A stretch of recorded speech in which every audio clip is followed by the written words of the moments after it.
مرد سرگردان این شهرم، همدمی گم گشته را جویم. قصه ها دارد دل تنگم،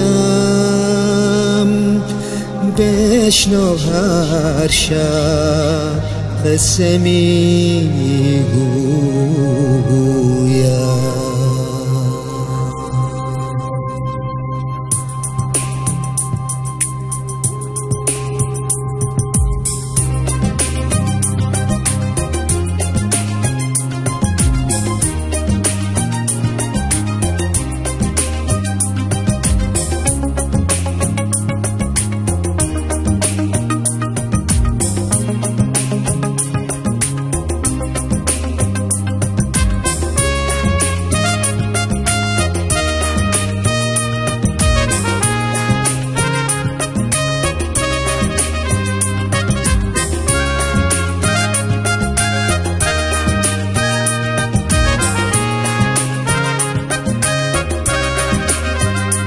یک شب از شب‌های تابستان، ناشناسی از سفر آمد.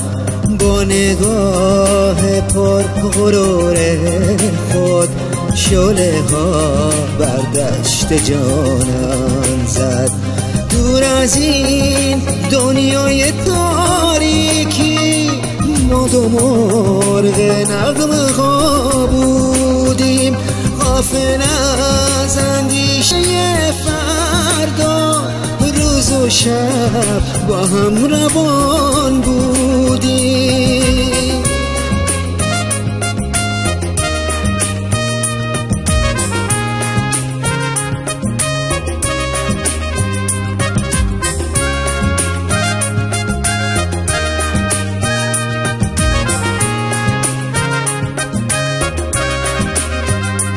یک شب از شب‌های تابستان، ناشناسی از سفر آمد.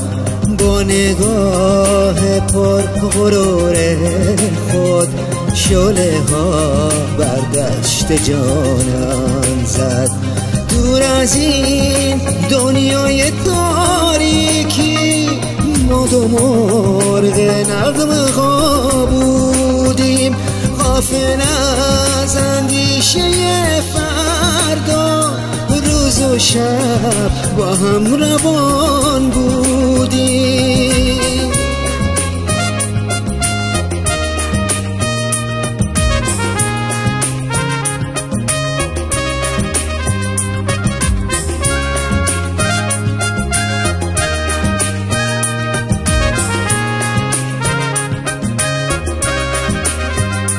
یک شب از شب‌های تابستان، ناشناسی از سفر آمد. با نگاه پر غرور خود شعله ها بر دشت جانم زد. دور از این دنیای تاریکی، ما دو مرغ نغمه ها بودیم، غافل از اندیشه فردا. روز و شب با هم روان بودیم. دور از این دنیای تاریکی، ما دو مرغ نغمه ها بودیم، غافل از اندیشه فردا. روز و شب با هم روان بودیم. روز و شب با هم روان بودیم. روز و شب با هم روان بودیم. روز و شب با هم روان